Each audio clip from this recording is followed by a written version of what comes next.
سر گزارش یہ ہے کہ میرا میرے ان دوستوں سے بہت قریبی تعلق رہا ہے، اس لیے ذہنی طور پر میں کسی باعث قسم کا انسان نہیں، ایک عقلی سوال پوچھنا چاہتا ہوں، عقلی جواب کسی قرآن حدیث کے حوالے سے نہیں۔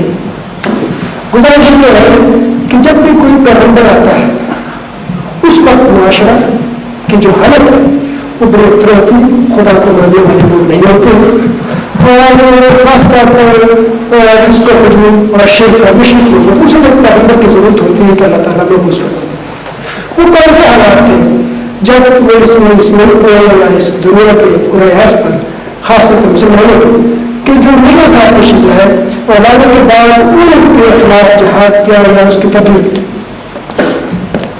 اب قرآن اور حدیث کے حوالے کے بغیر بات پوچھتے ہیں اور بغیر حوالہ دیے بات وہی کر رہے ہیں جو قرآن حدیث کا بیان کریں گے۔ گزارش ہے اس کے بعد میں پھر کوئی بات نہیں رہتی کہ اس کے خلاف کہا جائے، میرے میں یہ ہمت نہیں کرتی قرآن کے خلاف بات۔ بالکل صحیح، قرآن میں عقل کی باتیں کی ہیں ساری، اور عقل کو بار بار ایک کر کے بیدار کرنے کی کوشش کی ہے، اور جو آپ بیان فرما رہے ہیں کہ عقلی مسئلہ ہی ہے، اس میں اگر قرآن کے حوالے کے بغیر بات کی جائے تو بات چل نہیں سکتی، بنتی نہیں ہے بات، وہ اس حوالے کا نہیں بناتا ہے، تو اس لیے میرے منہ سے نکل گئے تو آپ فرمائیے۔ ہر سب لوگ مشاہدہ ہے آپ کی گفتگو اگر مسئلہ کیا ہے ہاں ممکن نہیں ہے، زیادہ سال کہہ گیا ہے، تو جو زیادہ سارے والے ہیں ان کی بات وہاں پہنچ جاتی ہے کہ وہ بادہ سارے میرے رہتے ہوں لیکن قرآن سے محبت سے بات کو قرآن سے پہنچ جاتے ہیں۔ یہ قدرتی عمل ہے کہ اپنے اصل تک پہنچتا ہے انسان۔ بات یہ ہے کہ جب بھی دنیا میں جس کو ضرور ظاہر ہوتا ہے تو ہر مذہب کی ملتی جلتی حاضری نظرتی ہے اس کو، اور جو مذہب کی فضیلت ہے کسی ایک مذہب کی وہ دوسرے غیر مذاہب سے نمایاں طور پر قائم نہیں رہتی۔ یہ ہے ایک بڑی بات ہے علامت کہ جس کو ضرور ظاہر آ رہے ہیں، اور جن وجوہات کی بنا پر خدا تعالیٰ ایک مذہب کو منہ فرماتا ہے، دوسرے کو تعلیم کہتا ہے، اور ایک ہدایت کو اختیار کرنے کو ضرورت ہوتا ہے، وہ معاشرے امتیاز کم ہوتے ہوتے ہم اس حالت میں بعض دفعہ برادری کی کیفیت زیادہ بدلتی ہے، بعض دفعہ جن کو آپ باتیں سمجھ رہے ہیں ان میں زیادہ قوتیں دکھائی دینے لگ جاتی ہیں۔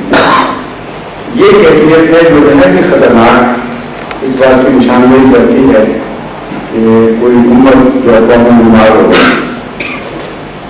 عالم اسلام پر اگر آپ غور کریں تو ایک لمبے عرصے سے یہ کیفیت تعلیم شروع ہو چکی تھی، اور اب تو وہ رات جیت چکی ہے اس معاملے میں۔ اکبر کے زمانے میں اکبر کی شاعری سے آپ نے ایک آدھا نسخہ پڑھنے کا جس طرح فوراً رسپانس کیا تھا معلوم ہے تو ذوق ہے مدد کا شعر شاعری کرنا۔ آپ کو بڑا ہوگا اس زمانے میں وہ رونا ہو رہے تھے کہ سب کچھ ہاتھ سے نکلا جا رہا ہے، حرم سے آن کی حفاظت کو کوئی نہیں لگی تو کام دیں گی چلمن کی چیزیں کرتا ہے، پردہ عورتوں کا پردہ مردوں کی عقل کے پڑھ لیا اس قسم کے نظام میں، اور حال ہی میں بھی کسی مضمون کو نظمایا تو کچھ ہو رہا تھا جو ان کی آنکھیں دیکھ رہی تھیں، ان میں ایک نمایاں بات جس کا کوئی انکار نہیں کر سکتا وہ یہ تھی کہ بنیادی اخلاقی قدروں میں عیسائی ممالک اونچے نظر آ رہے تھے بنسبت مسلمان ممالک کے۔ سچائی دیانت کا معیار، اپنے وطن سے محبت کا معیار، قوم سے وفا اور سول اخلاق جس کو کہتے ہیں، لین دین کے معاملات میں، گفتگو میں، حوصلے میں، ان تمام امور میں مغرب نمایاں طور پر چمک رہی تھی، اور انہوں نے اپنے لٹریچر میں اسی لیے اسلامی ممالک پر حملے کیے اور یہ کہا کہ اگر یہ اسلام ہے تو تم ہمیں کس طرح بلاتے۔ روم کی دنیا میں اسلامی دنیا مار کھا چکی تھی اور اقتصادیات میں اسلامی دنیا مار کھا چکی تھی. علاوہ اس سیاست میں تو ایسا دیوالیہ پتا کہ مسلمان ہوتے ہوئے اور اسی والسلام کے زمانے میں ایک بھی مسلمان ملک میں سے آزاد حقیقی ہم کہہ سکتے ہیں. تمام اسلامی دنیا محروم تھی اور جو آزاد تھا ایک مظاہر اس میں قرار کی منتی کا عالم تھا. ایک امپائر آپ کو نظر آئے گی اس کی دنیا کی یا کانسٹینٹین کو ہم کہتے ہیں آٹومن امپائر اپنے دم توڑ چکی تھی اور دو لیڈی سے ہوئی تیری کے ساتھ. اور انگریزوں نے یہ سعودی عرب کی جو موجودہ رجیم ہے اس کا آغاز اس کی بنا ڈالی آٹومن امپائر کو توڑنے کی خاطر اور عرب کو آواز دی اسلام کے مقابل پر. بعض جگہ وہابی تحریک کے ذریعے انہوں نے سید رجیم کو نسبتاً دوسرے عدالت رکھتی تھی اس کے خلاف تحریر چلا کر ایک علاقے میں جس کے علاج کرتے ہیں وہاں مدد سے پیدا ہوتا ہے اور جو باقی جگہ تھی وہاں عرب علم کے نام پر ترکوں کے خلاف مشورت کی تحریر چلائی. تو کون سا اردو ایسا تھا اسلام کا مسلمان اسلام کا تو نہیں کہنا کہ اسلام کو سلامتی ہے ہمیشہ رہے گا. مسلمانوں کی زندگی کا کون سا جلوس تھا جو سلامت تھا؟ کون سی ایسی زندگی کی دلچسپیاں تھیں جس میں زیادہ بھی بولا جا چکا تھا؟ اور پھر مایوسی کے علاوہ آئیڈینٹی ہاتھ سے نکل چکی تھی. یہ بہت ہی بڑی تکلیف کے حالت ہوتی ہے زندگی کی پریشانی کی کہ انسان کا کوئی شخصیت کا سے واقف نہ رہے اور کنفیوز ہو جائے کہ میں کیوں آیا ہوں, کس لیے ہوں, میرا وقت کس طرح ہے. چنانچہ شخصیت کے کھو جانے کے دو دور میں نظر آتے ہیں. اسی دور سے شروع ہوتی ہے بات. ایک تو شروع ہے علماء نے اور ہمارے شعراء نے بھی مذہبی شخصیت کو اجاگر کرنے کی کوشش کی اور اس دور میں مولانا نذیر احمد صاحب کا نام نمایاں ہے. اس دور پہ علماء نے سمجھا اور شاعروں نے کہ اگر ہم مدد کی طرف واپس چلے جائیں تو کوئی بھی ضرورت نہیں ہے کہ ہمیں واپس مل جائیں گے اور اسلام کی شخصیت پر زور دیا. لیکن اسی دور میں یا اس کے مان بعد سر سید احمد تھے اور پھر علامہ اقبال بھی, اور انہوں نے یہ سمجھا کہ اسلام نام ہے صرف قومیت پیدا کرنے کا اور قومیت میں مسلمان کی قومیت میں ہماری نجات ہے اور اس پر زور دینا چاہیے اور مسلمان کی سیاست پر زور دینا چاہیے. اس دور کے نتیجے میں شخصیت کا رجحان ایسا ہوا کہ بعض لوگوں نے اس معنی کے پیچھے کہ اسلام ایک کلی مذہب ہے جو زندگی کے ہر شعبے پر حاوی ہے, اسلام اور سیاست ایک چیز بنا دیا اور صرف سیاست میں گھسنے کی خاطر اس کا روایت کرنے کے لیے اسلام کو ایک جامع مذہب کہہ دیا اور اس کی اخلاقی پہلو چھوڑ دیے, اس کے تمام دوسرے ضروریات جو رسول تھے ان کو بیٹھ کر کے سیاست میں جتنے سے اسلام کی کردار دے کر تو کوئی ایسا حصہ بتائیے یا سوچ نہیں میرا مطلب ہے جس میں رکھنا مطلب ہوا. اب اس کا کیا حل ہو سکتا تھا؟ اپنی طور پر یہ سوال پیدا ہوتا ہے. اپنی طور پر جب بحث اٹھاتے ہیں تو بغیر قرآن و حدیث کے حوالے کے ہم تعلیم کا مطالعہ کرتے ہیں کہ جب بھی مذاہب بگڑتے ہیں اور ان میں کس کو حدود داخل ہو جاتا ہے, ان میں رکھنے پڑ جاتے ہیں, پھر تباہیاں ہو جاتی ہیں اور اپنی قومیت اپنی حیثیت کا شعور دیکھنا شروع ہو جاتا ہے, کم سے کم دھان پیدا سختی سے پیدا ہو جاتا ہے. اس وقت کیا ہوا کرتا ہے, کیا ترغیب ہے جو تعلیم میں نیچے بھی دکھائی دیتی ہے. اگر یہ ہم مردوں حیثیت سے صرف بات کریں گے مذاہب کی تعلیم کو آپ ایسے لوگ پر دیکھیں جس پر ہم اس وقت جیسے سوشل شہر اسلام کو دیکھ رہے تھے، تو دو طرح کے واقعات میں مدد ہوتے ہیں.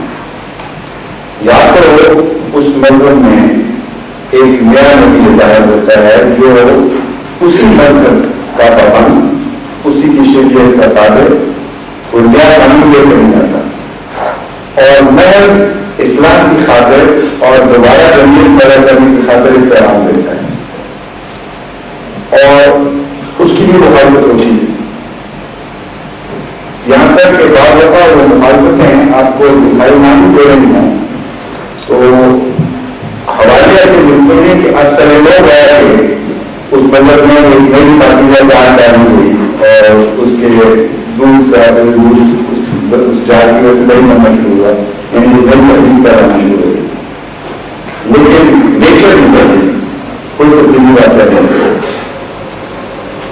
دوسرا یہ نظر آتا ہے کہ بعض لوگ کی تبدیلی یہ فیصلہ کرتی ہے کہ مذہب اپنی عمر پوری کر چکا ہے اور اس کی جگہ اب ایک نئے مذہب کی ضرورت پیش آ رہی ہے. انسانی ترقی کرتے ہوئے اس مقام پہ پہنچ گئی کہ اس کی تعلیمی تقاضے کر رہے ہیں یا بدل رہے ہیں، تو اس کی روشنی میں بھی ایک بیان بدلا جاتا ہے.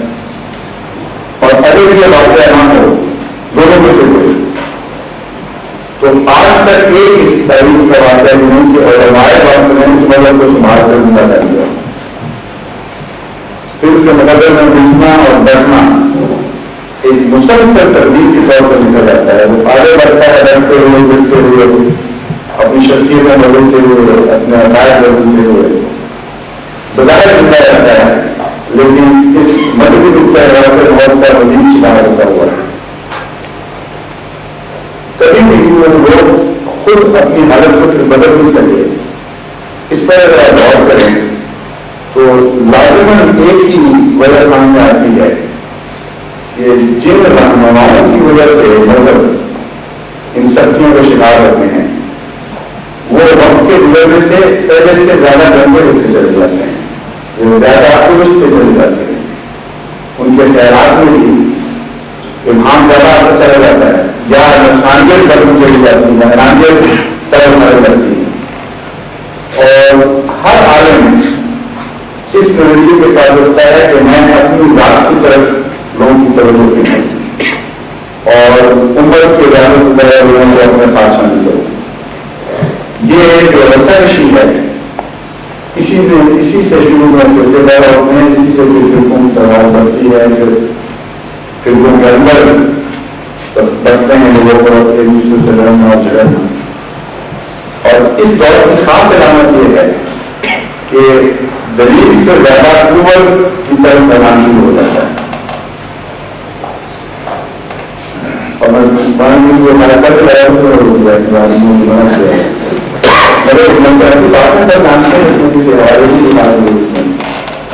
اوپر کی طرف رجحان اور زور سے بات منوانے کا بیان بڑھتا چلا جاتا ہے.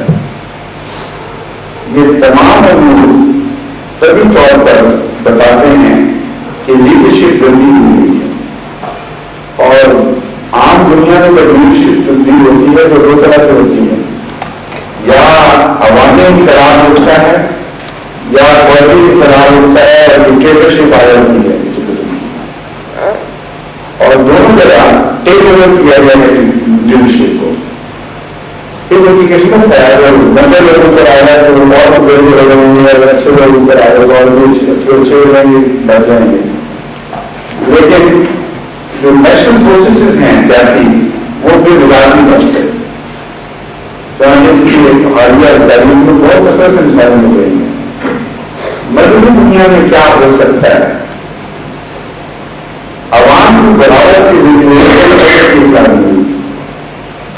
نہ عوام سے بارمانہ ضرور ہوتے ہیں کہ ہمارے علماء کے لوگ جو ہم مذہب کی اصلاح کرتے ہیں. لیکن ایک رستہ ہوتا ہے کہ خدا گزرتی ہے اور ایک محبوب کا ماشاء اللہ رہا ہے، اس کو ہم ماشاء اللہ کو کہنا گستاخی ہے. اس کی مطلب یہ اپنا عمل دوبارہ جاری ہے اور اپنا نمائندہ کو چنے، اسی کا نام نبوت ہے. ریشن نمائندہ چنتا ہے تو یہ اعلان ہوا کہ شریعت زندہ ہے جاری میں رہی، اس میں جو تبدیلیاں پیدا کی گئی ہیں ان کی اصلاح میں انہوں نے نمائندہ بنا دیا ہے، اور اگر وہ شریعت کی ختم ہو چکی ہے تو پھر غیر قانون سارا اثر شروع ہوتا ہے۔ لیکن دونوں قسم کی نبوتوں میں لازمت ایک قدر مشترک ہے کہ نبوت باوجود اس کے سب سے بڑی محنت ہے، دنیا کو سب سے بڑی عالم سے پہلے تھی،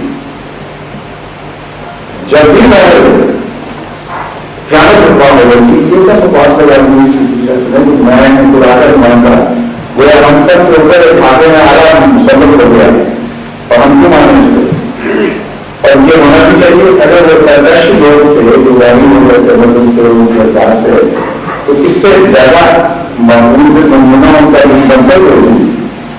اگر وہ فوراً سے تسلیم خان صاحب میں تو وہ سرداشت نہیں کہلائیں گے سر کہ مجھے اس طرح سے کسی کو نہ نہیں، وہ جو مسلسل کیفیت ہے امداد کی جس کی وجہ سے بہار پیدا ہوئی، جس کی وجہ سے اس کو حدود پھیلے دنیا میں اور کسی کو اس کو حدود میں دلچسپی نہیں تھی اس کو ہٹانے میں اور یہ اپنی اہمیت میں اس کے نتیجے میں لازمی کے رہتے ہیں اور ہوگی۔ چنانچہ اب آج کے حالات پر آپ زیادہ کھلے طور پر اس کو مسلمان کر کے نتیجے نکال سکتے ہیں۔ جتنے بھی طریقے ہیں اس وقت عالم اسلام میں عظمت غور کی، ان سب کی طریقوں میں دوسروں کی نفرتیں شامل ہیں، اور یہ فکر نہیں پیدا ہوئی کہ ہمارے رشوت توڑنے کے رشوت کے لیے کام کریں اس کو ہٹانے کے لیے غصب ہو گیا ہے بہت زیادہ، تو اس کے لیے کچھ کوشش کرتے ہیں۔ ناپ توڑ میں بدیانتی پیدا ہو رہی ہے، تجارت میں پیدا ہو رہی ہے، ان چیزوں کے خلاف لحاظ کرتے ہیں، واقعہ ہماری بندی ہو رہی اس کا کچھ علاج کیا جائے، پروار کھانے ٹھیک کیے جائیں، انبیاء کے یہ کام ہوتے ہیں تو انبیاء کے کام نہ کریں اور ان کی آواز کو روانہ کرنا یہ جو سہل انگاری ہے جس کے نتیجے میں چیز پاپولیرٹی کو حاصل ہو جاتی ہے، محنت بھی کرنی پڑتی ہے، یہ کام ہیں ہمارے لیے۔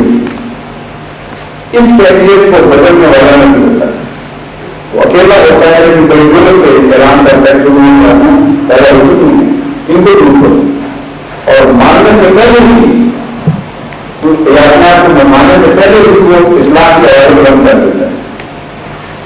پھر ایک لمبا دور ہے جس لوگ کا اس کے پیمانے مختلف ہیں، بعض دفعہ وہ دور موسمی رنگ میں ظاہر ہوتا ہے، جلال کے ساتھ بڑی تیزی سے پھیلتا ہے، لیکن موسمی رنگ کا دور ہمیشہ شدت سے پھیل کرتا ہے، اور بعض دفعہ وہ عیسوی جلوہ دکھاتا ہے، مجبوری اور برداشت کی حالت سے گزر کر وہ طرف طرف کا پھیلتا ہے، لمبا عرصہ ہوتا ہے، لیکن اس کی اپنی حفاظت ہے، اس کے اندر نمبر کے لمبی دیر تک رہنا، باقی رہنا، یہ سفارت کی آتی ہے جو آہستہ آہستہ چیز پھیلتی ہے، وہ مٹی بھی جو آہستہ ہے لمبا زیادہ رہتا ہے۔ تو دو ہی شکلیں ہیں ہمیں دکھائی جاتی ہیں مذہب کی تاریخ میں، موسمی شکل اور دوسری شکل، اور اس کی شکل بھی لمبی میں آ جاتی ہے، جس طرح اس میں آہستگی پائی جاتی ہے اس طرح اس کے ظہور میں بھی آہستگی ہے، پھر اس کی شکل پہلے آپ کو دکھائی دے گی ایک ہی مدد ہے جو لوگوں کی حالت سے قوموں کو گزارنے میں کی تعلیم دیتی ہے، چھوٹے چھوٹے ہلکے میں یہ میرا اعلان کرتے ہیں اور یہ دور آنے والا ہے، اور پھر وہی اس کی شکل شہادت پر منتقل ہو جاتی ہے، ایک عظیم مثلاً حضرت یحییٰ کی شہادت وہ عیسیٰ علیہ السلام کی تیاری کے طور پر تھی، اور اسی لیے ان کو خاص کے طور پر بتایا گیا قرآن شریفوں میں تو عیسیٰ مسیح جو آئے گا تو اس کے لیے ایک پیغام پر آیا تھا بتانے کے لیے جو مسیح دور آنے والا ہے جس کے لیے بھی بتا دو۔ اسی طرح حضرت سید احمد صاحب شہید کی شہادت پوری اسی دور پر گزارنے والی ایک شہادت تھی، مجرد جو تھے حضرت مسلم صاحب عثمان کے دور سے پہلے 24 صدی تک آج کل جو علماء کے نزدیک مجرد آئے ہیں، لیکن 13 صدی تک آیا جن کو تسلیم کرتے ہیں، اس میں اسی جگہ بتا دیا تھا شہادت کے لیے اور بڑے بڑے دن شہید ہوئے، تو اس اس لیے یہ عالمی منظر کو مجھے دکھائی دیا ہے اس طرح نظر آتا ہے اور میں امید کرتا ہوں کہ آپ کے سوال کا کسی حد تک جواب ہوگا.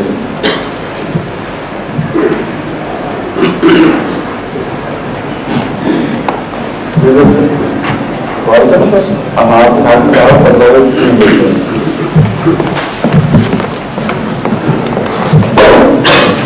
یہ سوال مغربی جرمنی سے ہماری ایک احمدی بہن نے جو آپ کے لیے بھجوایا ہے.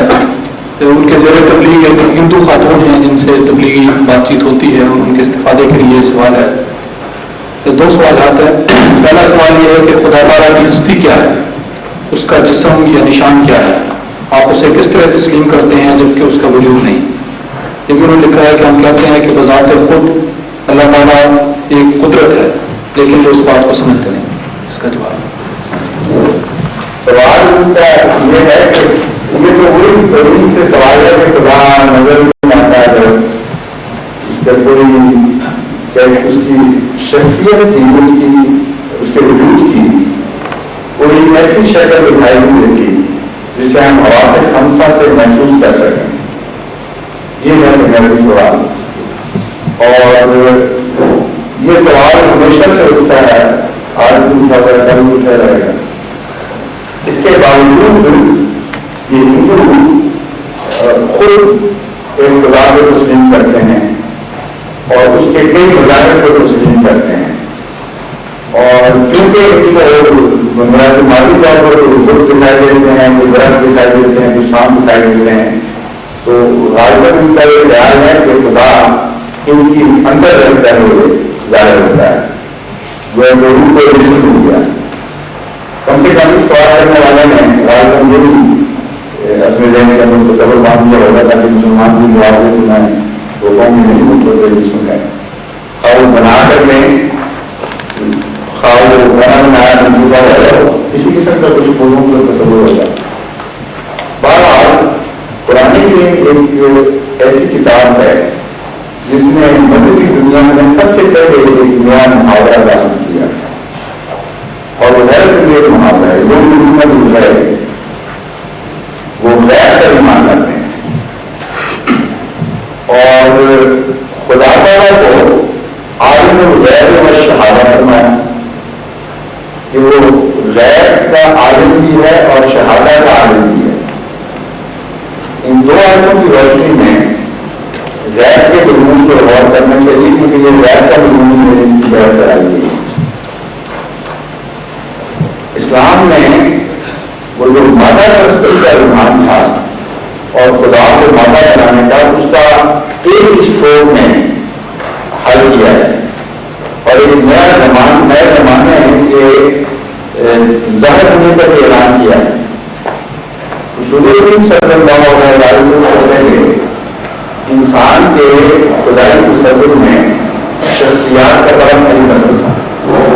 اسی لیے انبیاء کو خدائی بھی تبدیل کیا جاتا تھا, کسی کو بیٹا بنا دیا, کسی کو بھائی بنا دیا, کسی کو ترقی دیتے سے خدا بنا دیا. اس کے بعد 100 فرشتوں میں بھی تجسم کا تصور پایا جاتا تھا. وہ لوگ سمجھ نہیں سکتے تھے کہ کوئی وجود بغیر حواس خمسہ کے سمجھے ہوئے اپنی ذات میں قائم ہو سکتا ہے. قرآن کریم میں جو غیب کا لفظ ہوتا ہے کہ آیت میں جو ہوتا ہے تو صاف ہوا کہ ایک نئے ایرا کا اعلان ہو رہا ہے, ایک نیا دور کھلنے والا ہے جس میں انسان غیب پر ایمان لانا سیکھے گا اور صرف دعویٰ نہیں کا مطلب تھا بلکہ اسے غیب پر ایمان لانے کی اصل اس کا سلیقہ دے جائیں گے. چنانچہ اس سوال کا جواب آج ہم بہت بہتر میں دے سکتے ہیں. اس زمانے کی نسبت تک کی آیات کو معلوم نہیں. رفتہ رفتہ انسان نے یہ معلوم کیا کہ اس کا حافظ جو ہے وہ آئس برگ کی طرح اور اکثر معلومات ہے اور غیر ایسی ہیں کہ جن کو ہم براہ راست حواس خمسہ سے معلوم کر ہی نہیں سکتے, ان کے مظاہر کو معلوم کر سکتے ہیں.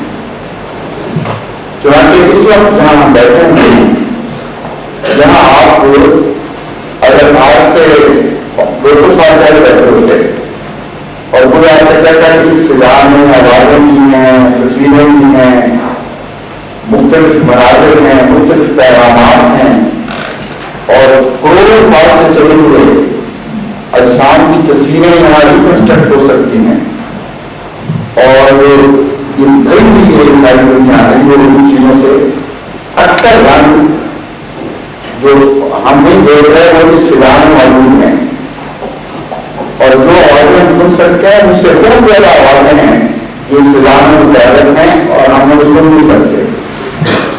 جو ہم دیکھ سکتے ہیں وہ بہت تھوڑا ہے، جو نہیں دیکھ سکتے اور معلوم ہے وہ بہت زیادہ ہے، جو سن سکتے ہیں وہ بہت تھوڑا ہے، اس کا جو پیٹرن ہے سننے کی طاقت کا وہ جو اتنا موجود ہے کہ اس سے پہلے اور اس کے بعد اکثر ایسا باتیں ہیں جسے ہم بھی سن سکتے لیکن کوئی نہ کوئی سن رہا ہے سن سکتا ہے۔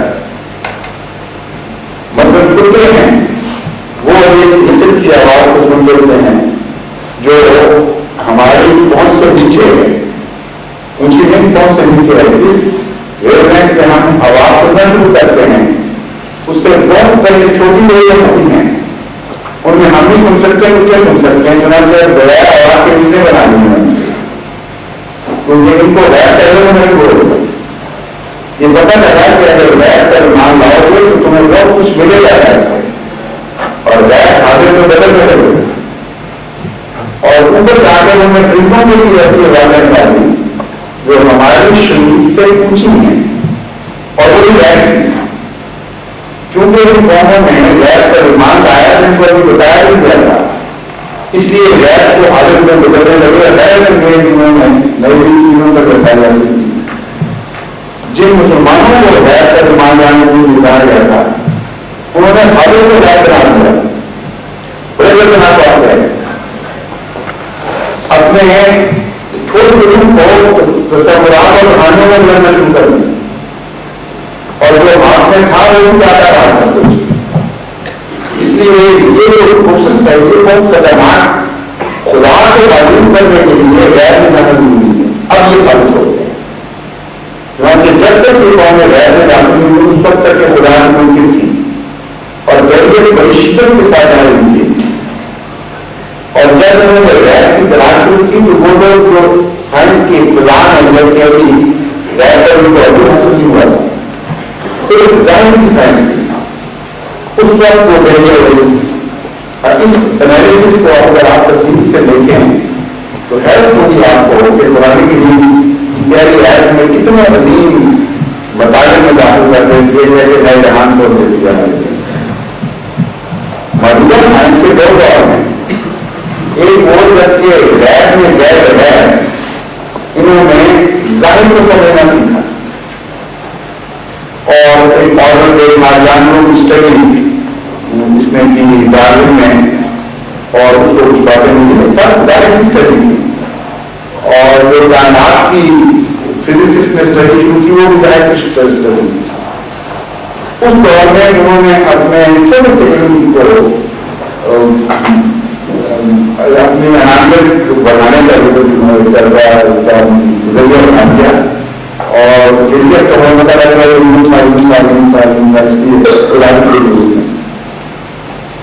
اور بعد کا دور ہے جبکہ سائنس غیر میں داخل ہوئی ہے، اور اس طرح حیرت انگیز طور پر انہوں نے غیر میں کائنات دیکھی اور منتشر ہوئی نئی چیزیں کہ وہی سائنسدان کا پہلے خدا کی بات کرتے ہوئے شرماتے تھے، وہ سمجھتے تھے کہ اس میں ذلت ہے، ہماری کم فہمی کی زندگی ہے، وہ خدا کی بات کرنے لگے ہیں اور سارے غیر سے کرتے ہیں حاضر سے بھی۔ چنانچہ ایک تجزیہ کیا گیا جس کا پول ہوتے ہیں، اسی طرح سائنٹیفک پول بعض سالوں میں لیے جن میں ہمارے سائنٹیفک امریکن پیش ہے، انہوں نے جو علاقہ سماج شاید کی ہے اس سے حیرت ہوتی ہے کر کے وہ کہتے ہیں آج سے 50 سال پہلے شاید 1% کی سائنسدان ایسا نہیں تھا جو جرت کے ساتھ خدا کا ذکر کر سکے اور پھر سائنس کی بات نہیں کرتا، اور اب 50% ایسے سائنسدان ہیں جو سائنس کی باتیں کرنے لگے ہیں، اور وہ اردو میں ہیں، اس لیے کہ انہوں نے اندیکھی دنیا میں کچھ ایسے شواہد پائے کہ جس کے نتیجے میں اس میں نہیں میں مثالیں دیتا ہوں. آئنسٹائن ہے. آئنسٹائن نے جب اپنی اسپیشل تھیوری آف ریلیٹیوٹی پر غور کیا تو خدا کی بات کرنے کو مجبور ہو گیا. اور پھر جنرل تھیوری آف ریلیٹیوٹی کے بعد تو اس کے لیے کوئی گنجائش ہی نہیں تھی کہ وہ کلیتاً بے اعتبار دنیا کائنات کا تصور کر سکے. اور وہ جو تھیوری ہے وہ غیر کے اندر بھی ایک اور غیر ہے جسے سمجھنے کے لیے بھی بہت ہی زیرک اور باریک بین سائنسدان کے دوران چاہیے. اس ضمن میں اس گفتگو میں وہ کہتا ہے کہ میں نے یہ تھیوری اس طرح حاصل کی کہ میں نے جب کائنات کا مطالعہ کیا تو مجھے اس میں حسن اور ایک بیلنس ایک توازن دکھائی دیا. اور توازن اتنا حیرت انگیز اور اتنا تفصیلی تھا کہ میں نے ایک خیال کیا تصور نکالنا اگر واقعی کو خدا ہے تو کائنات کا پیدا کرنے والا ہے تو یہ توازن کے حادثاتی نہیں ہونا چاہیے, اسے کلی ہونا چاہیے, ہر چیز میں توازن ہونا چاہیے. چنانچہ اس نقطۂ نظر سے کہ اگر کوئی خدا ہے تو اس میں کامل ہونا چاہیے اور توازن ہر گوشے میں نظر آنا چاہیے. میں نے جب بات سائنٹیفک تھیوریز کی جن میں نیوٹن کے دور میں شامل تھے ان پر غور کیا تو ان میں مجھے کچھ عدم توازن دکھائی دیا اور میں نے سوچا کہ عدم توازن ہو تو پھر عدم خدا ہے اور وہ میرے طریقے یہاں گیا کہ اس میں کامل ہونا چاہیے. چنانچہ میں نے بھی سوچا کہ کامل حسین تھیوری کیا ہو سکتی ہے. جب میں نے وہ سوچی اور اس پر اطلاع کر کے دیکھا تو سچی نکلی. تو جو لوگ اس دور کو آئنسٹائن دور کرتے ہیں ان تک بھی دور چل رہا ہے. اگر مجھے اس میں ایک نیا سائنس کا دور بھی شروع ہو گیا فزکس کا جسے کوانٹم دور کرتے ہیں, لیکن یہ ملے کو ایک دوسرے کو ختم نہیں کیا, پیرلل چل رہے ہیں.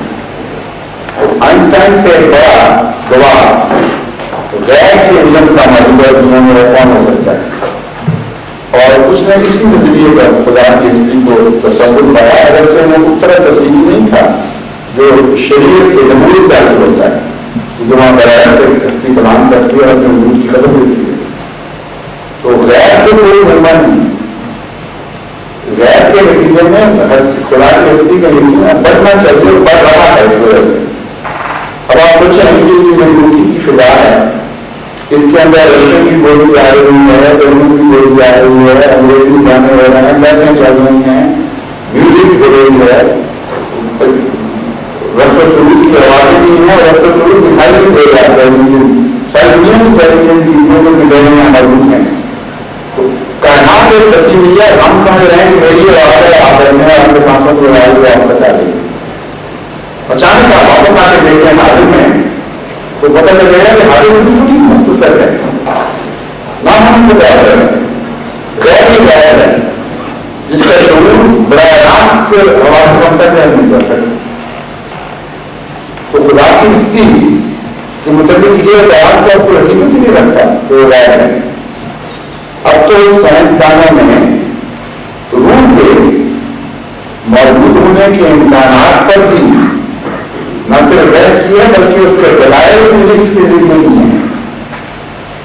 چنانچہ ایسے سائنسدانی کو جو ہے فزکس کے پائے ہیں وہ یہ ہم کہتے ہیں کہ روح ہے وہ خود کی ذریعہ بھی ہوں گے, لیکن ذریعہ ہوتے ہوئے اب یہ کہنے پر مجبور ہو گئے ہیں کہ روح کا وجود مادے کے بغیر انرجی کے کوئی ایسا بن گئی جو ہمیں دکھائی نہ دیتا ہو, آرگنائز ہو اور آرگنائز تھنکنگ نہیں کر سکتا, یہ انسان ہے جو گناہ کا نہیں کر سکتے. تو سوری کام جو میری بات تھی اس کی دوسری بات پہلے بھی بیان کر چکا ہوں. تو اس کے ذریعے میں مجھے کہا کہ اس کے بعد اس کے جاننے کے بعد اس کے بعد اور سائنسدانوں کا یہ اعتراض ہو کہ چونکہ روح کا ہونا ہی ممکن نہیں اس لیے ہم نہیں مان سکتے, یہ اعتراض ہو چکا ہے. اس لیے اگر بدلنے کا تحریر میں یاد کیا ہے یہ بات کو سمجھ کے مجھ سے ان کو کیسے بھیجتے ہیں تو وہ ان کو پیار سے اور رفتہ رفتہ سمجھائیں یہ تو کوئی دلیل نہیں ہے. خدا اگلا میرا دوسرا سوال یہ ہے، یہ بھی اس ہندو خاتون کی طرف سے کیا ہے کہ اسلام میں گوشت کھانا جائز ہے، اس کی کیا وجہ ہے؟ مزاج میں جو ہے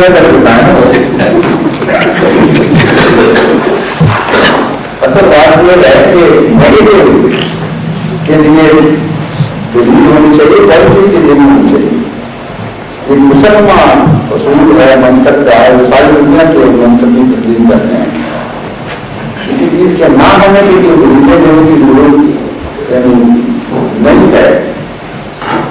موجود اگر کوئی ہے تو پہلے اس کے خلاف باتیں کریں کیوں موجود نہ ہونا چاہیے اس کو. یہ ہے اصل استدلال. تو وہ جو کہتے ہیں نیگیٹو ایٹیٹیوڈ ہے کہ گویا کے نہ ہونے کے حق میں دلیلیں موجود ہیں، گوشت نہیں کھانا چاہیے. یہ بہت بندے گوشت نہ کھایا جانا جو مقبول بات ہے، اس لیے گوشت کھانے کے حق میں دلیل کو میں اس کو کہتا ہوں کہ پہلے لوگ یہ دلیل کو کہ گوشت کیوں نہ کھایا جائے، کیونکہ کھانے سے مزہ نہیں کھانا چاہنے ہے. اس لیے بات اس سے شروع ہوگی کہ کوئی چیز کیوں نہ کھائی جائے. اس کا آلٹرنیٹو یہ ہے کہ کچھ نہ کھایا جائے. تو اگر یہ مانتے ہیں تو پھر میں اس بات کو طے کروں گا. کھانا بغیر نہ باہر. اس لیے جو بات آتا ہے کھایا جائے، سوائے اس لیے کہ تجربہ بتایا کہ یہ غیر کھانے والی چیز تھی، یہ فلاں چیز تھی اور اس کا بھی مانوں گا. چنانچہ جتنے بھی ایسے مذاہب ہیں جو قدیم تھے ان میں زیادہ کھانے کی اجازت ہے. جتنا مذاہب میں ترقی کی ان میں کم کھانے کی اجازت ہے. جہاں مذہب کا اثر نہیں ہے، جب بہت پرانا مذہب ظاہر ہوا مٹ گیا، وہاں سب کچھ کھانے کی اجازت ہے. جو روز کی بحث نہیں ہے، وہاں آپ دیکھتے ہیں چین میں جہاں پہلے کنفیوشنزم وہ 4000 سال پہلے 5000 سال پہلے کی بات ہے، وہ آیا رکھتا پھر وہ تہذیب ہو گئی. وہاں مچھلی کھانے کی اجازت ہے. کتے بلے جانور ہر قسم کے مکھی مچھر جو مارنا کھا جانا چاہیے. یہاں تک کھانا مسئلہ بن گیا ہے وہاں. اور لوگ کہتے ہیں کہ دیکھو انہوں نے جانور چڑیاں نقصان پہنچاتی تھی، اس لیے انہوں نے چڑیاں غائب کر دی اپنے ملک سے باہر مار کے. چڑیاں چھوٹیاں ہر چیز غائب کرتی ہے، کتے بھی نام دکھائی دیتے ہیں. اور ہر چیز کھانے کے بعد ان کو یہ ڈگری دینی پڑے گی کہ کیوں نہ کھایا جائے، سمجھانا پڑے گا. جو ہمارے جو لوگ کرتے ہیں اس علاقوں میں ان کے لیے مسئلہ بنا ہوا ہے. ایک پاکستان کے کسی نے سنایا، اب پتہ نہیں وظیفہ بنایا تھا یا واقعہ ہے لیکن خیر سی مضمون سے پیدا کرنے والی ہے. وہ ہانگ کانگ گئے، وہاں چینی لوگوں میں بہت سارے چینی کا معاشرہ ہے. تو وہ بڑا ڈر رہتے ہیں کہ ان کے حرامتیوں میں بلا لیں. انہوں نے بڑے کو بلایا اور انہوں نے ایک لسٹ بنائی تھی. انہوں نے دیکھو میں نے بندر بھی کھانا، میں نے سانپ بھی کھانا، میں نے سور بھی کھانا، میں نے یہ بھی کھانے میں چوہا نہیں کھانا، ساری لسٹ نکالی. تو اس سے لگاتا ہے ٹھیک ہے تو میں نوٹ کر کے سکتے. جو رات کو کھانا آیا اس نے کھانا کھاتے کھاتے محسوس ہے کہ زمین سی لگ رہی ہے، جوش سا ہے، اور رات اس کی بڑی مشکل سے کٹی اور بڑا جوش طبیعت میں پانی پان کا چاہیے. تو صبح وقت اس کو پوچھا جا رہا تھا کہ میں تو اس میں کچھ غیر نہیں ہے. میں چاہتا ہوں کچھ وہ دکھلایا تھا جو اس لسٹ میں نہیں تھا. اور باقی بات میں کچھ دوست بنایا. تو یہ جن قوموں میں یہ تہذیب نہیں ہے وہاں سب کچھ جائز ہے. اس لیے جب تک مذہب حرام نہ کرے اس وقت تک یہ نہیں ان کی کچھ چیز حرام سمجھے نہیں کون لگا. حرام ہونے کے لیے دلیل چاہیے انسان کو، حلال ہونے کے لیے کوئی دلیل چاہیے. زندگی کی بقا کی ضرورت میں یہی قانون فطرت میں لاگو کیا گیا ہے. یہی آغاز ہے فطرت سے لے کر اب تک انسان نے سیکھا کہ ہر چیز حلال ہے سوائے اس کے اس کے حرام ہونے کی وجہ موجود ہو. دو طرح کی حکومتیں ہیں، ایک ذہن کی حکومت اور اور ایک وہ امت جس کے پیچھے جو مذہبی فلسفی اور وہ نبوت سے حاصل ہوتی ہے، اس کے سوا رستے حاصل نہیں ہوتا. تو چونکہ نبوت میں ہمیں گوشت کھانے سے اکثر گوشت کھانے سے منع نہیں کیا اور اس میں ہمیں کوئی شہر کی ضرورت نہیں پائی، اس لیے کھانا جائز ہے. اس کے خلاف وہ دلائل ہے جن میں ان سے بات کروں گا کہ ان کے دلائل اس وقت تک کمی ہے یا کمزور ہے. اگر کسی کا ہم کو پتہ مارے تھے اسی گھر میں اسی گھر میں اسی کام ہوتا ہے اسی کام ہوتا ہے شخص پورا کرتا ہے پورا کام کرتا ہے تو ٹھیک ہے. اگر ہم کسی ہم نے ان کو سیدھا جاتا ہے بعد میں مجھے پتا ہے کہ آپ یہ پورا کام کرتا ہے ہم ان کو سامنے کچھ والوں کو سکتے ہیں نہ کرنا یہ برا ہے مجھے پتا ہے آپ یہ کرتا ہے تو ٹھیک ہے ان کو سیدھا جاتا ہے ان کو گھر I can generally understand what you mean, but perhaps not entirely. So I would like you to ask the question in English, but I know your standard of Urdu is high enough to understand an answer in Urdu. So you further elucidate the question in English, then inshallah the answer is in Urdu. In the work of revelation, and we are concerned in reforming people, if it is known to us that in this family and that family and here and there people are involved in this bad thing or this wrong thing, evil thing, we may mention these harmful things in our speech or indirectly. Is it part of all this? The last is taken from my answer. I'll answer you. Come and sit here.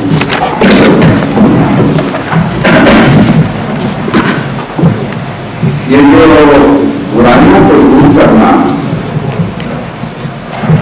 بڑا کرم میں ہمارے ذمہ لگایا ہے امت محمد صلی اللہ علیہ وسلم. اس کے کچھ آداب ہیں، کچھ طریقے ہیں، کچھ ادوار ہیں اور بہت ہی نازک مسئلہ ہے. بعض لوگ آج کل جو خاص طور پر کیونکہ وہ زندگی زیادہ زور و شکل کے مائل ہوتے رہتے ہیں، وہ ایک حدیث کو بنا بناتے ہوئے ایک بالکل اس نظریے کے مخالف نظریے پیش کرتے ہیں جو اسلام میں پیش کرنا ہے اور بنا نام ذکر کرتے ہیں اس کی. تو رسول کریم صلی اللہ علیہ وسلم نے فرمایا کہ جب کوئی تم مومن ہو تو جب تم کو برائی دیکھتے ہو تو اسے اگر ہاتھ سے دور کر سکتے ہو تو ہاتھ سے دور کرو، اگر ہاتھ سے دور نہیں کرتے تو اور سے نصیحت کے ذریعے دور کرو، اور اگر اس طرح بھی دور نہیں کر سکتے تو کم سے کم برا ہونا، اس سے کم تو تم سے توقع نہیں کی جا سکتی. اس کا وہ مطلب یہ نکالتے ہیں آج کل علماء کہ جبری اصلاح ضروری ہے جہاں جہاں جبر سے اصلاح ہو سکتی ہے. حالانکہ ہرگز اس حدیث کا یہ مطلب نہیں، نہ صحابہ نے اس لیے مطلب سمجھا، نہ رسول اکرم صلی اللہ علیہ وسلم سنت میں اس مضمون کو دکھایا کرتے اس طریقے بن گئے ہیں. سزا کا مسئلہ اور ہے. جب اسلامی حکومت معلوم ہو تو جن چیزوں میں سزا بیان کی گئی ہے وہ اسلام میں تو سزا ہے اور اسلام کا مسئلہ اور ہے. اسلام میں جبر کوئی نہیں، یہاں تک کہ اپنے بچوں پر بھی نہیں ہے. مثلا نماز نہ پڑھنا کتنی بڑی برائی ہے. زندگی ہے انسان کی، ہماری زندگی نماز، اور نماز نہ پڑھنے کا مطلب ہے کہ انسان لگتا ہے کہ جھوٹ یا دوسرے چھوٹے چھوٹے گناہ یا چوری وغیرہ اس کی حیثیت ہی نہیں ہوگی. اس کے مطابق کہ انسان نے زندگی سے تعلق ہی کاٹ دیا. اور آخر صلی اللہ علیہ وسلم نے فرمایا کہ بچوں کو پہلے نصیحت کرو 7 سے 10 سال تک، پیار سے سمجھاؤ، تربیت کرو وقت تک. 10 سے 12 سال تک اگر وہ نماز نہ پڑھیں تو بے شک ان پر کچھ سرورش بھی کرو، لیکن اس کی بھی شرطیں ہیں کہ ان کو مارنا زیادہ سختی نہیں کرنی، تھوڑی بہت تعلیم کی جاتی ہے، اور 12 سال کے بعد باپ کو بھی اجازت دی، ماں کو بھی اجازت دی کہ اپنے بچے پر سختی کرے، وہ نہیں کرتا ہے۔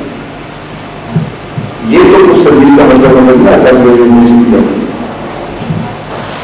فرق یہ ہے کہ بزرگوں سے پہلے کی روکنے کی اجازت ہے کسی حد تک، جب انسان بالغ ہو جائے تو خود مختار ہے خدا سے، اور سوائے نصیحت کے بھی کچھ باتیں نہیں کرتا۔ تو ایک بنیادی چیز کو سمجھنے اور بھی قسم سے مثالیں ہیں جس سے پتہ چلتا ہے کہ آمد صلی اللہ علیہ وسلم کی اشاعت میں سختی کے قائل نہیں تھے، خود آپ ہی کی بات نہیں تھے، لیکن حیرت کی بات یہ ہے دوسروں کو اجازت دینا جو الگ ہے۔ ہماری پاکستانی حکومت نے اسی بنا پر یہ قانون پاس کیا کہ یونیورسٹی نمازیں پڑھاؤ، نمازیں پڑھانے والے مقرر ہو گئے، اور سزائیں بھی سوچی جا رہی ہیں کہ جمع کرے تو یہ سزا مل جائے، اور ہمارے جو ابھی شریعت کا اعلان کیا ہے اس میں پہلے سزائیں تو بیس میں نہیں ہیں۔ اس طرح اتنے بڑے مارے میں آگے نماز نہ بنتا ہو تو اس طرح ایک ہو جائے۔ رسول کریم صلی اللہ علیہ وسلم جن پر شریعت نازل ہوئی، جن کو جن کو خدا تعالیٰ نے پیغام پہنچانے کے لیے براہ راست چنا، اور سب پیغام پہنچانے والوں کو ضرورت تھی، ان ہر معاملے میں سب سے بڑی جو فوقیت ہے آپ کو عطا فرمائی۔ آپ کا یہ مسئلہ تھا کہ ایک دن صبح کی نماز کے بعد آپ نے بڑے درد سے یہ ہاتھ نمایا۔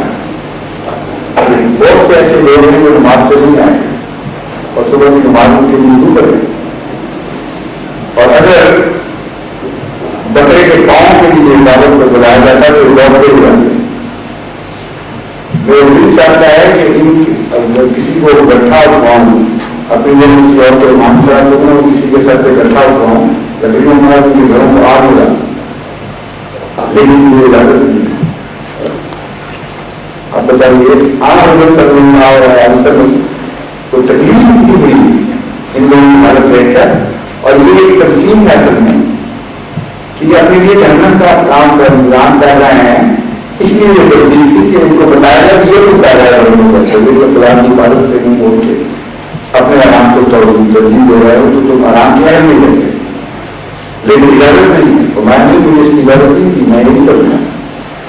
آج کل کے خدا نے صدر گورنر صاحب کو اجازت دی ہے خدا کی طرف سے، یہ تو وہی کی نہیں تعلیم ہے جو کہتے ہیں خدا تعالیٰ کو کہتا ہے وہ ماننے رہے گی، آپ کس سے سمجھیں گے اس کے، لیکن خدا کا بھی کلام نہیں کرے گا، پھر کہاں سے اجازت دی؟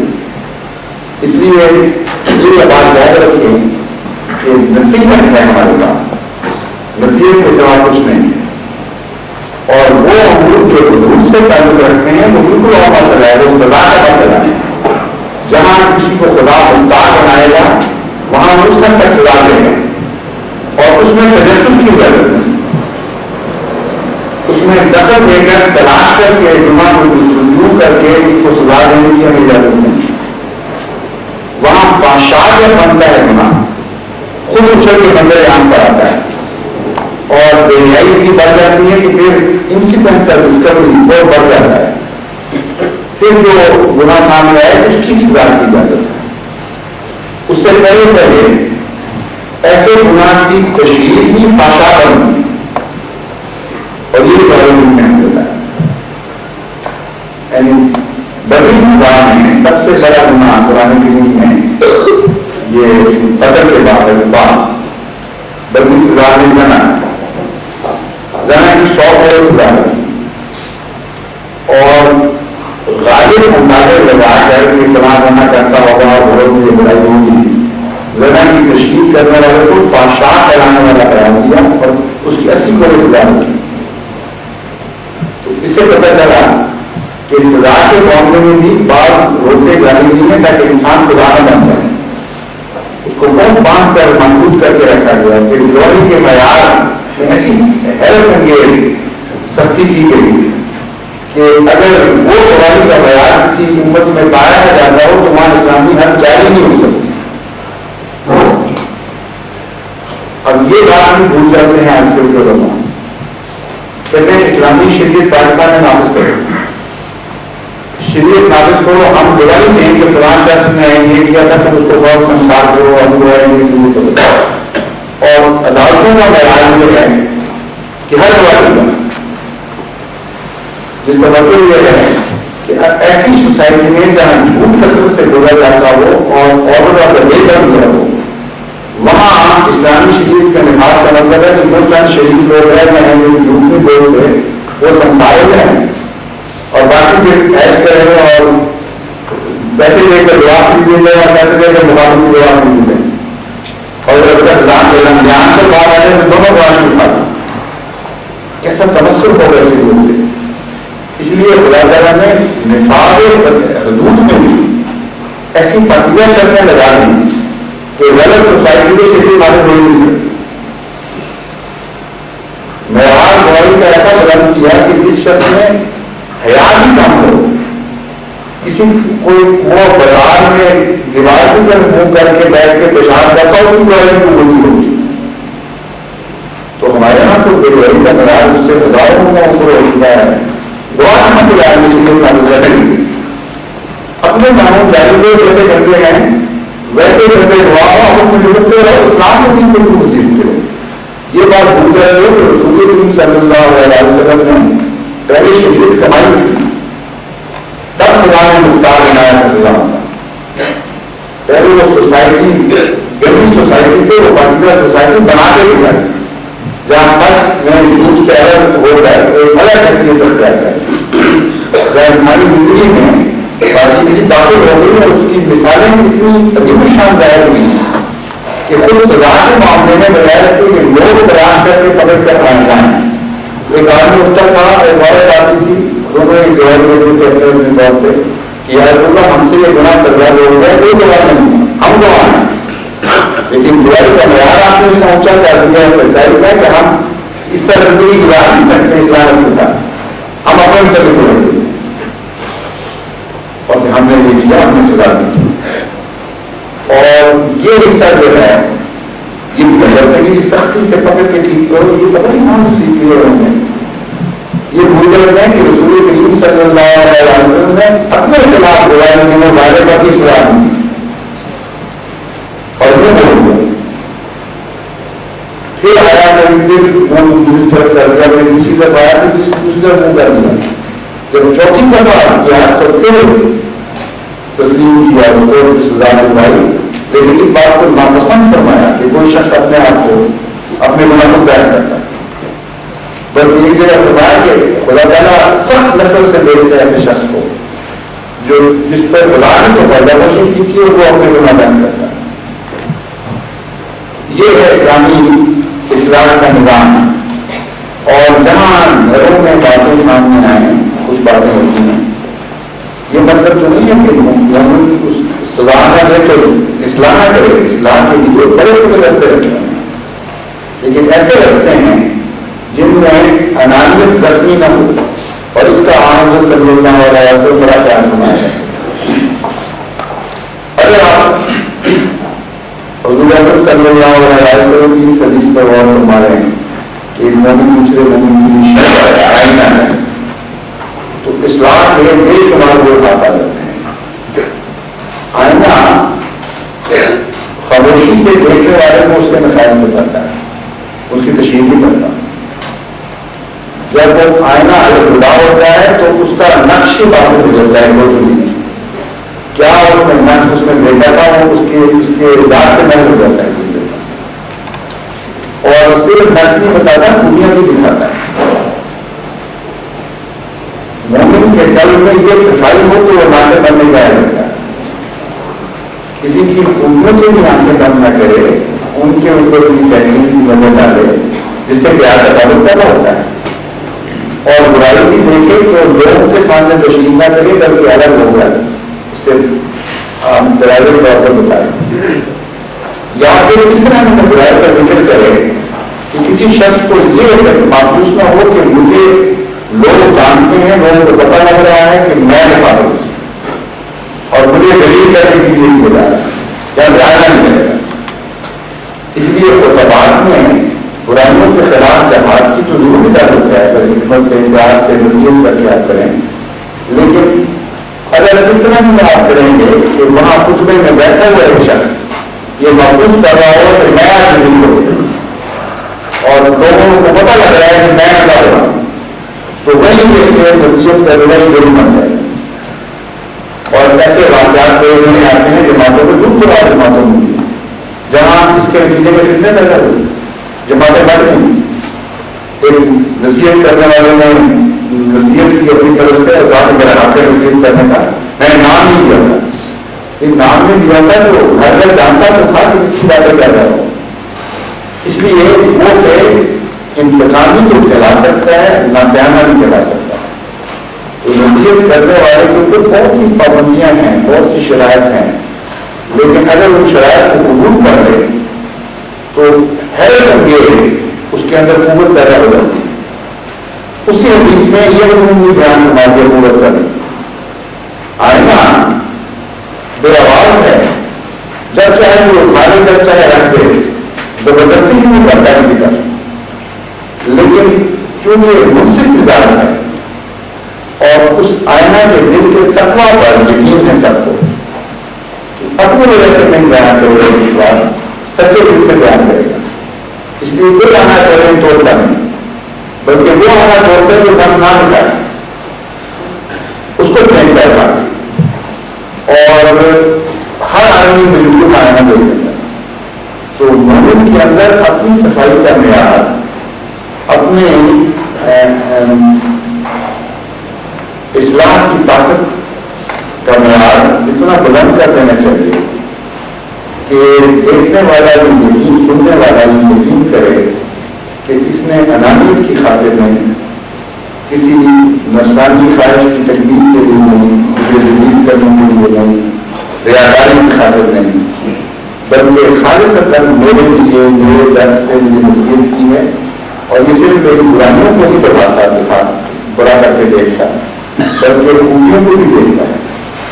اور جب کوئی اچھی چیز دیکھتا ہے تو اسے پیار بھی کرتا ہے, جب کوئی بری چیز دیکھتا ہے تو تکلیف محسوس کرتا ہے اور ایگزیجریشن کو بھی دیکھتا ہے.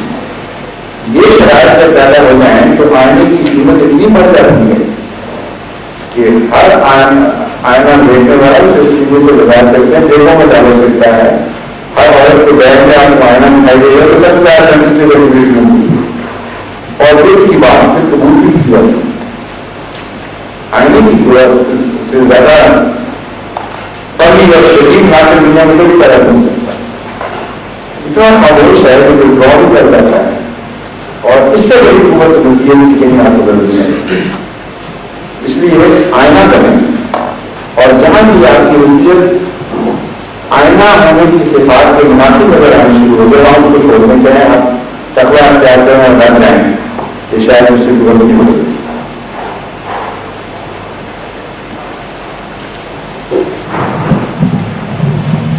اور پھر دوست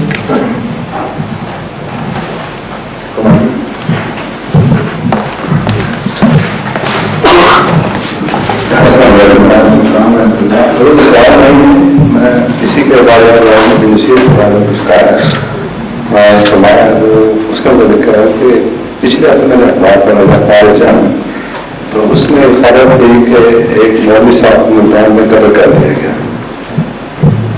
جب میں تفصیل پڑھی تو اس میں یہ تھا کہ مولوی صاحب اس دکان کو جایا کرتے تھے کسی کی دکان پہ, اس کی دکان کے اوپر فلم ایکٹروں کی اور ایکٹریسوں کی تصویریں لگی رہتی تھیں اور بظاہر مولوی صاحب پورے لڑکے میں اس کو گویا والا پہنتے تھے, جس سے وہ کام آتے اس نے اس کو قتل کر دیا.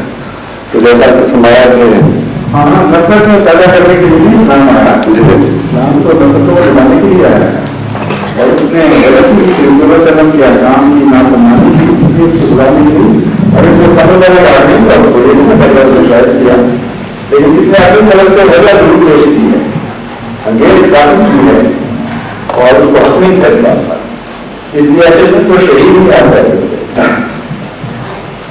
جو آزاد کے اصول میں مارا جائے وہ شہید ہے, جو اس سے تجارت کر کے مارا جائے وہ شہید ہو سکتا ہے. اچھا تو آپ کسی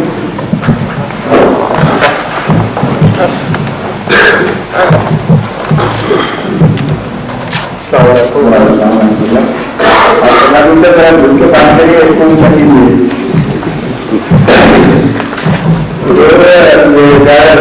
کا سوال ہے. ایکچولی وہ اگناسٹک ہے, کوئی فرقہ اس سے تعلق رکھتے ہیں. کس سے اگناسٹک سمجھے ایگنوسٹک, وہ تو پھر غیر جماعت کا غیر لامذہب کا ہے نا. اچھا لامذہب. اچھا تو ان کا یہ جو ایگنوسٹک اور ایتھیسٹ یہ دو اصطلاحیں ہیں دہلیوں کے لیے.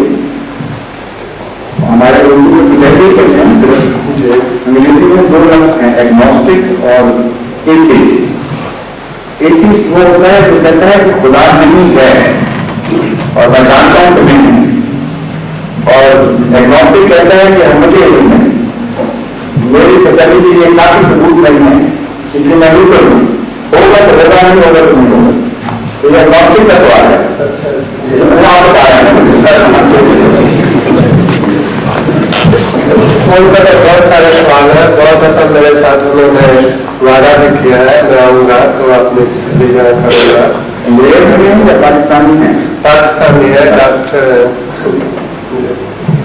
وہ کہتے ہیں کہ حضرت عمر رضی اللہ تعالیٰ عنہ نے احادیث نبوی لکھ کر رکھی ہوئی تھیں, اور حضور اکرم صلی اللہ علیہ وسلم کو پتہ چلا تو آپ نے ان کو منع کیا کہ ان کو جلا دو یا ان کو ختم کر دو.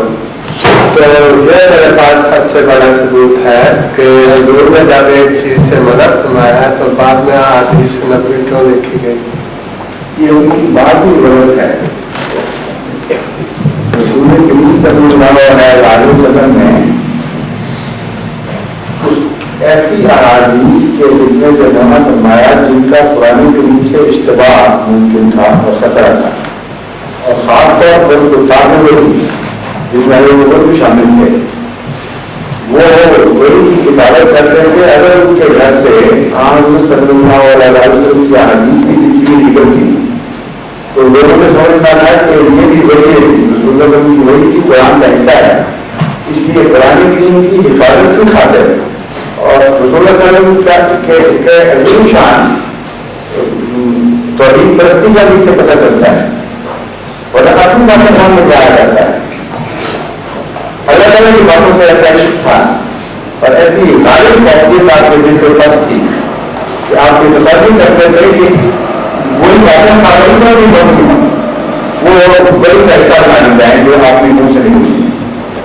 بس اس لیے آپ نے احتیاطاً اس بات کو ناپسند فرمایا, لیکن کلیت صحابہ نے مناظر نہیں کی. نتیجہ کن بہت سی ایسی لکھی ہوئی حدیثیں موجود ہیں جو جن کو لکھنے والے نے احتیاط سے الگ کر کے اور اس وقت کے قول کے ماں کا لکھا ہوا تھا, اور اس کے ساتھ پھر ہم موازنہ کرتے ہیں جو دوسری حدیث کا جو زبانی پہنچی تو حیرت ہوتی ہے جو بالکل بالکل دوسرے کے مطابق ہے. تو یہ کہنا بھی غلط ہے کہ کلیت سب کو منع فرمایا. یہ کہنا بھی غلط ہے کہ کسی نے بھی نہیں دی. قول اپنے قول سے اور اس پر عمل کرنے سے تو نہیں منع فرمایا. یہ کی دلیل ہے کہ ویسی بھی منع ہے. رسول کریم صلی اللہ علیہ وسلم نے لکھنے سے منع فرمایا, اس کا یہ نتیجہ نکالنا کہ آپ نے یہ منع فرما دیا کہ میری جو نصیحت تم تک پہنچے اس پر عمل نہ کرنا, یہ بالکل غیر منطقی بات ہے. تو جوڑی بھی اس بات حدیثیں ہیں زبانی جمع ہوئی, لیکن اور محمد مصطفیٰ صلی اللہ علیہ وسلم کے طور پر ان کا ماننا فرق رہتا ہے. کام کا لکھنا وقت پر منع نہیں کرتے اور اس کا ثبوت قرآن میں موجود ہے. اس لیے غالباً آپ نے لفظ صحیح کے لیے استعمال کیے وہ ہوں گے پہلے قرآن ہوں گے, ایگنوسٹک نہیں ہوں گے. میں نے من بیان کر رہا ہوں کہ ویسے والا جو پہلے قرآن والا ہے وہ اس کا بات کرتے ہیں اس سے حدیث کی ضرورت نہیں. حالانکہ قرآن کریم سے ایک سے زیادہ متعدد ثبوت قطعی طور پر اس بات کے ملتے ہیں کہ اللہ تعالیٰ کے قول کے سوا رسول اللہ صلی اللہ علیہ وسلم کی اس قول کی تشریح کی واجب ہے اور اس کا ماننا, اس کو اطاعت کرنا فرض ہے. چنانچہ اب یہ محاورہ دیکھیں قرآن کریم کا، وَمَن يُطِعِ اللَّهَ وَالرَّسُولَ، اللہ کی اطاعت تو ہو گئی قرآن کریم، وَالرَّسُولَ کا مطلب اگر وہ بیان ہوئی چیز ہے تو اللہ کی اطاعت خالی کو نہیں فرمایا گیا ہے، رسول کی اطاعت سے کیا مراد ہے، لیکن اس کے سوا ایک اور موقع پر تو بالکل بات کھول دی، فرمایا اطیعوا اللہ واطیعوا الرسول واولی الامر منکم، اللہ کی اطاعت کرو اور رسول کی اطاعت کرو اور اولی الامر کی اطاعت کرو۔ وَإِذَا تَنَازَعْتُمْ فِي شَيْءٍ فَرُدُّوهُ إِلَى اللَّهِ وَرَسُولِهِ، جب تم آپس میں اختلاف کرو کسی مسئلے پر تو اس مسئلے کو پھر یعنی مذہبی امور میں اختلاف ہو رہا ہے تو وہاں اولو الامر کو پھر اتھارٹی نہیں ہوگی فیصلہ کرنے میں، اللہ اور رسول کو اتھارٹی ہوگی صرف فیصلہ کرنے۔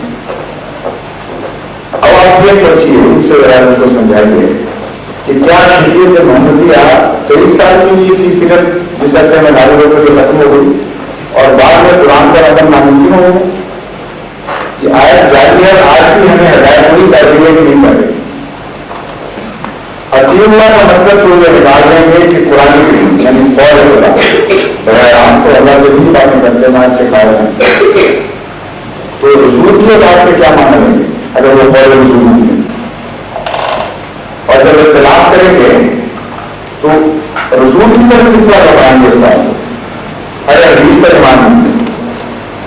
اس لیے حدیث کے مضمون میں احتیاط کا تقاضا تو درست ہے، کیونکہ قرآن جیسی قطعیت حاصل نہیں، احتیاط کی جائے، تلاش میں اطمینان حاصل کیا جائے کہ واقعہ حضرت صلی اللہ علیہ وسلم کا قول ہے۔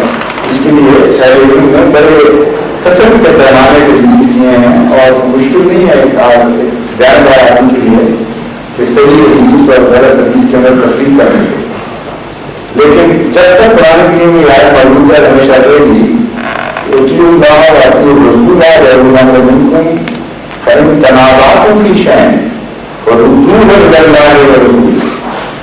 اس وقت تک ناممکن ہے کہ ہم حدیث کے بغیر زندگی کے معاملات طے کر سکیں، خصوصاً اگر اختلافی اور میں پیدا ہو جائے، خود قرآن میں پیدا ہو جائے تو پھر اس کا حال اس طرح کرے گا حدیث کی مدد نہیں کرے گی، اور اہل قرآن کو اپنا بھی قرآن میں اختلاف ہے، ان کی نزدیک قرآن کی آیات کے بعد معنی اور ہیں، بعض دوسروں کے نزدیک اور ہیں، بعض دوسروں کے نزدیک اور ہیں، تو اگر کہتے ہیں جو کچھ رابطہ والے ہے مسلمان، اگر اختلاف قرآن میں ہو گیا تو رسول سے پوچھے بغیر وہ اختلاف کس طرح ہوگا؟ اس لیے حدیث کی طرف بولا جاتا ہے کہ وہاں رسول اللہ کی اس ہدایت کی جاتی ہے کہ یہ مانا جاتا ہے رسول اللہ قرآن شخص کہتا ہے کہ قرآن مانا زیادہ درست ہے، وہ جواب بھی دیتے ہیں کہ نہیں اس کا قرآن مان یہ ہے کہ قرآن مشین کو بعد میں پاتا، قرآن کوئی دوسرے کی تربیت کرتا ہے، ایک آیت دوسرے کو روشن ڈالتی ہے، تو اس کے باوجود یہ اختلاف بات کرنے میں یہ روشنی ڈالتی، بات کرنے میں یہ روشنی ڈالتی، اختلاف کرنے والا تو بالکل اختلاف کرتا ہے اور ایسے موقع پر 100% اختلاف کو حل نہیں سکتا، لیکن حدیث غیر ممکن کے فرق مدد کرواتی ہے اور قرآن کریم کے حل کرنے میں اتنا عظیم شان سے کام کیا ہے کہ جتنے قرآن مفسرین ہیں ان کا سب سے زیادہ انحصار حدیث پر ہے، قرآن کے مضامین کو حل کرنے اور اختلاف دور کرنے میں۔ اب اگلا سوال ہے کہ حدیث میں جو اختلاف ہے تو پھر کیا ہے؟ پھر قرآن ضروری ہے، پھر کہتے ہیں جڑے اتنے ہو گئے ہو کہ اختلاف کرنا پھر قرآن میں کیسے بتا سکتا ہے؟ کیونکہ تو مقدر میں لڑنا جگہ نہیں رہ دیتا ہے، تو اس لیے آخر بار تو ہو نہیں سکتا، لیکن کسی حد تک جو کوئی پریاس ہے زیادہ مقبول بات ہے اسے چھوڑ کر پہلے لگنا جو کرتا ہے انسان، یہ مقبول بات نہیں۔ دوسرا سوال ہو گیا چھوٹا سوال چھوٹا ہی ہوگا،